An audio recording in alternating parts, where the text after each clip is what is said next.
Though why you would want to find any of the things mentioned on this list is beyond me. Number 10. This 11-minute video has been making rounds on the dark web for a while and has only recently come to the surface. In it, something human-shaped wrapped in garbage bags is taped up and kept in various strange poses. In a chair, at the bottom of steps and so on. Every so often a man with a bag over his head comes in and fusses with the strange object. At one point he even tries to give it food in the bathtub, despite there being no mouth hole. Towards the end of the video, he puts the object onto the kitchen counter and begins to carve into it. This video was filmed in black and white and has many different artistic camera angles. The dark web is full of many videos like this, but I guess every once in a while you could be looking at someone who is really acting out their twisted fantasies on a real person. For all we know, this could be the aftermath of a Red Room video.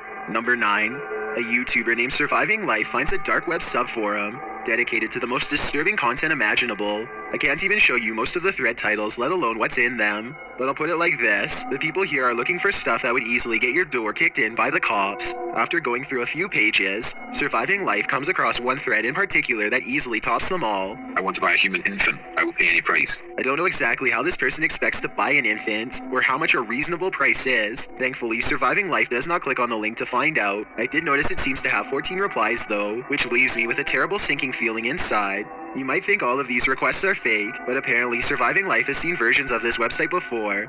Okay, and the name of this site is so infamous, and the people on it, this isn't the first time they've put a site together like this. This is a system where these sites go up, they go down, the content's moved. And provides us with some more insight about its long history. He soon grows too disgusted with all of humanity and logs off for the day. I think that the website is probably 100% real, but I would like to get your opinion based on this video evidence shown here. Number 8. This grainy, black and white video was supposedly taken back in 1999, when the internet was still in its early stages of development. A woman has apparently been chosen against their will for a Red Room show, which is where people make suggestions as to what should happen to her next. Kind of like a more interactive version of the movie Saw. She is clearly in distress, though I'm not sure if this is real or just acting. This scene seems realistic enough to make me uncomfortable, but I'd like to get your opinion as to what is going on here. She could be a paid actress, and this could be from a movie for all I know. We may never discover the real answer, unless more of the video surfaces from the deep web. Number 7. Another supposed Red Room video shows a person wearing a large hood over their face, looking down at the floor. I think the room is in pitch black and this was taken with night vision. After more than 4 minutes of uncomfortable silence, a man dressed in all black with gloves on wakes the person up and begins talking. Try to translate what is being said here if possible, so that we can better tell what is really going on.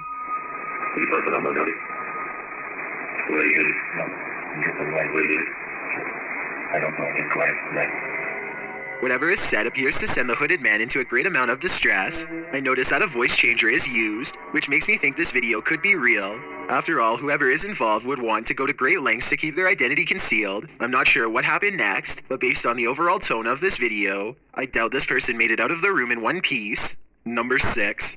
A YouTuber named Amir returns to the dark web after getting many requests from his followers to do so. The first thing he finds is a strange collection of text promoting superhuman abilities through special muscle exercises. Overall, the detailed instructions sound really complicated, futuristic, and weird. Then at the bottom, Amir comes across a strange date of publication that leaves him scratching his head in puzzlement. Based off of... I want to try this. The first one was... Okay, consists of continuously contracting very hard. He grows tired of reading the mountain of text and comes across this creepy dark website next. It's nothing more than a still photo of a man with huge black bags under his eyes, staring you down with a knowing grin. I don't recognize the photograph from any place, but I would like to know if you have. I am not making this up. This is literally the page. There's apparently a secret place on the page you can click to proceed, but Amir can't find it and moves on to the strangest dark web discovery yet. Kidney for sale. Choose price negotiable. Buyer pays for all travel, accommodation, and surgery costs.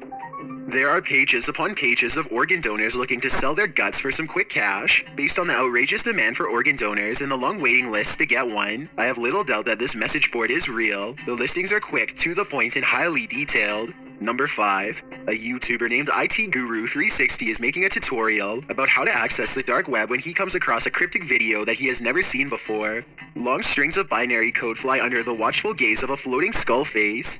Some people say the skull somehow feels mesmerizing, and that it was created to lull you into an altered state of mind, perhaps even insanity. If anyone can translate this programming language into English, then please let me know. Oh, and as for this shape-shifting strange face that's in the same video, I'm not even sure that I want to know. Somehow I doubt its backstory is anything good. Number 4. Gabe Helmy and Darcy Young decide to push their luck on the dark web and see what they can uncover. It isn't long before they discover a secret website meant for selling everything, including some really creepy items too. Soon afterwards, they find a website that is supposedly made by Russian hackers who can get into just about anything. It looks like their service costs around $2,000 on average based on current Bitcoin prices. You can even bring down a website for 24 hours for $12,000, but that hardly seems worthwhile. Something about this website design looks very amateurish, so I'm not sure it is real. Number 3. Chloe Alliang is a British supermodel who claims to have been taken and put up for auction on the deep web. She arrives at a sketchy studio in Italy only to be jumped from behind. A hand comes from behind onto my neck. Eventually they tackle me to the floor and the syringe goes in, and that's when it all goes black. She wakes up in the trunk of a car zipped inside of a black bag, take her to a secluded room and finally reveal her fate. He says, "You've already been put up for sale." They put you up for sale? Yeah. Where?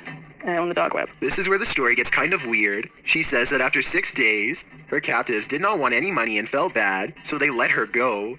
I guess this is possible, but when one of the men was eventually caught, he said that she told him to do it as a way for her to get famous. Some people also say she does not look sincere in her press statement. I think she is probably telling the truth, but I'm not really sure what to think at this point. Number 2. A YouTuber named Sir John pokes around on the dark web. Soon he finds himself reading some extremely bizarre tutorials that leave him stunned. There's like tutorials on how to like eat people and cook them. It's like it's a regular thing for these people. Look at this whole article on how to, do that. I don't think Sir John would ever do anything like this himself, but as I watch his curious reaction to the materials, I can't wonder how many other people have been actually introduced to this in exactly the same manner. 1. Kenneth Freeman began filming himself doing horrible things with his daughter Vicky sometime during the 90s. These terrible videos grew worse and worse for well over a year. As he became more elaborate and sadistic, he was sharing them online the entire time for many years. Vicky did not feel safe enough to report what was done to her for 4 years at the age 14. Her father fled all the way to China, but he was discovered and taken to trial 1 year later. He was sentenced to 50 years behind bars. Sadly, the Vicky series continues to be traded online to this day and has become infamous among dark web sickos everywhere. It's disgusting to think how people are still finding pleasure in her grief all these decades later. But as long as the dark web continues to exist, there is little that can be done. Most people go their entire lives without needing to call 911, but the next time something bad happens, don't be surprised when those 3 numbers are being dialed for you.